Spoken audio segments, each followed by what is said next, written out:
नमस्कार दोस्तों, pro people news में मैं आपका स्वागत करता हूं।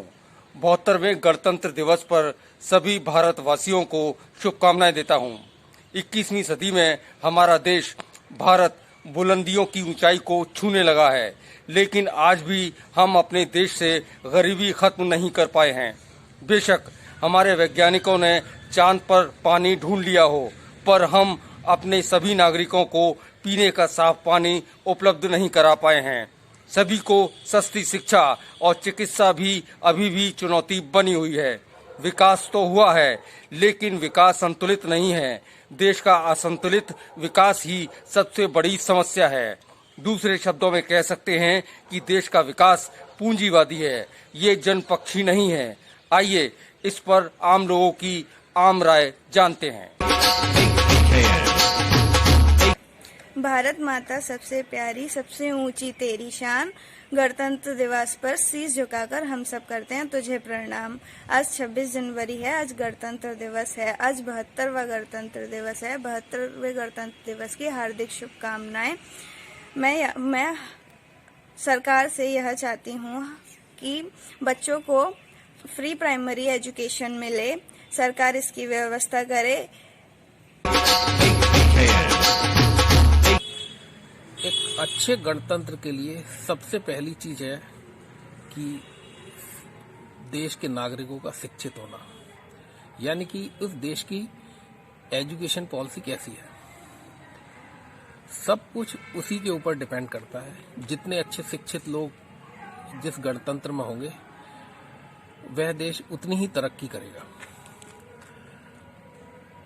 अभी तक की जो शिक्षा नीति भारत में जो स्वतंत्र भारत के बाद जो डिसाइड की, जिसमें समय समय पर चेंज आते रहे, उसको अगर जो आज एनालाइज किया गया जाए तो बहुत अच्छे रिजल्ट नहीं रहे, लेकिन फिर भी जो है काफी विकास भारत का हो चुका है।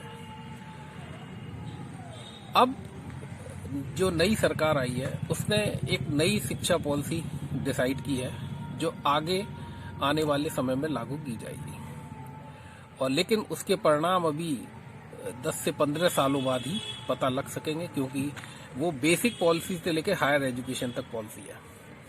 और अगर देखा जाए तो भारत में सबसे बड़ी दिक्कत हायर एजुकेशन पॉलिसी की भी है।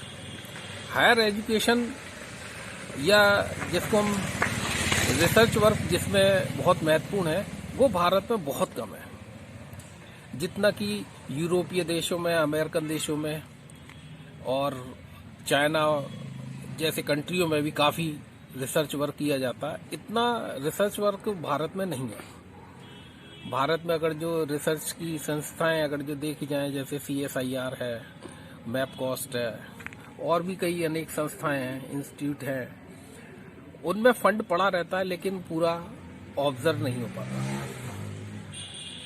क्योंकि भारत सरकार तो फंड बहुत देती है, लेकिन उसका यूज इतना नहीं है। तो मेरे ख्याल से सबसे ज्यादा ध्यान जब तक रिसर्च वर्क पर नहीं होगा, तब तक जो है उतनी तरक्की इस वक्त कोई भी गणतंत्र देश नहीं कर सकता। कि देश में ऐसा माहौल बनना चाहिए जिससे कि व्यापारी, आमजन जो है वो अपना जीवन अच्छी तरह से जी सके। आज का जो बढ़ती हुई महंगाई की वजह से औद्योगिक विकास में आदमी के जनजीवन में इतना परेशानी का माहौल बन गया है कि व्यापार, छोटा व्यापारी जो है वो व्यापार नहीं कर पा रहा है, और उसके पास में उतनी पूंजी नहीं है। कोई किसी प्रकार की व्यवस्था जो है वो आदमी को नजर नहीं आ रही है, क्योंकि आदमी कुछ डरा हुआ है, महंगाई की मार से बचा हुआ है, परेशान है। रोजगारों के डे बाई डे रोजगार जा रहे हैं, क्योंकि जब व्यापारी पर किसी प्रकार का काम नहीं होगा तो वो क्यों देगा किसी को रोजगार। तो आदमी बेरोजगारी की वजह से परेशान है, वो सोच नहीं पा रहा है कि मुझे क्या करूं क्या नहीं करूं। इसलिए मेरी तो यही वो है कि भाई सब लोगों का व्यापार जो है वो बढ़े, महंगाई को रोका जाए, जिससे कि आम आदमी अपना जीवन सुखी सुखी बसर कर सके। गणतंत्र हमारा जो संविधान में हमें जो अधिकार दिया है उसके अंतर्गत गणतंत्र का मतलब है जनता का शासन। लेकिन आज जो वर्तमान परिवेश में ऐसा नहीं देखा जा रहा है कि यहाँ पर नौकरशाही चल रही है और जो जितने भी चुने हुए जनता के प्रतिनिधि हैं वो भी अपने आप को शासक की तरह ही समझने लगे हैं और जितने भी नौकरशाह हैं वो भी अपने आप को शासक की तरह ही समझने लगे हैं। लेकिन जनता का शासन इस समय कहीं भी नजर नहीं आ रहा है। इसके लिए जनता की मूलभूत समस्याएं हैं वो लुप्त हो चुकी हैं। उनको आगे बढ़ाने के लिए गवर्नमेंट से हमारा निवेदन है कि गवर्नमेंट कम से कम लोकतंत्र के इस गणतंत्र के लिए जीवन रक्षक दवाइयों को सस्ती करे। जो आज एक प्राय बहुत सी जो बहुराष्ट्रीय कंपनियां उनका आधिपत्य है केवल इन चीजों पर, और जनता के मूलभूत सुविधाओं पर ध्यान दे, जनता को सुरक्षा उपलब्ध कराए। और इसके साथ ही हमें जो बेरोजगारी की जो मेन समस्या है उसके तरफ भी शासन का ध्यान होना चाहिए, ना कि जनता के शासन की जगह जनप्रतिनिधियों का शासन हो और ना नौकरशाहों का शासन हो।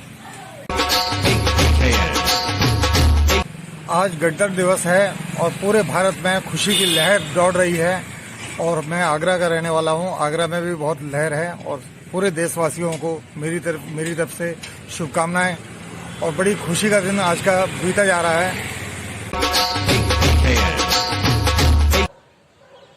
1947 में हमें अंग्रेजों से आज़ादी मिली। ये आज़ादी इतनी आसानी से नहीं मिली, इसके पीछे हजारों लोगों की कुर्बानियां हैं। वास्तव में आज़ादी का मतलब क्या है ये हमें शहीद भगत सिंह से सीखने को मिलता है। उन्होंने कहा था कि स्वतंत्रता का मतलब अंग्रेजों से आज़ादी नहीं है बल्कि मजदूरों, गरीबों और किसानों की आज़ादी से है, यानी समाजवाद से है, जिसके तहत देश के सभी लोगों को वो सब मिले जिससे वे वंचित हैं। वाकई में अभी तक हमें ऐसी आज़ादी नहीं मिल पाई है। 21वीं सदी में शायद भगत सिंह का सपना पूरा हो। अगली बार फिर मिलेंगे।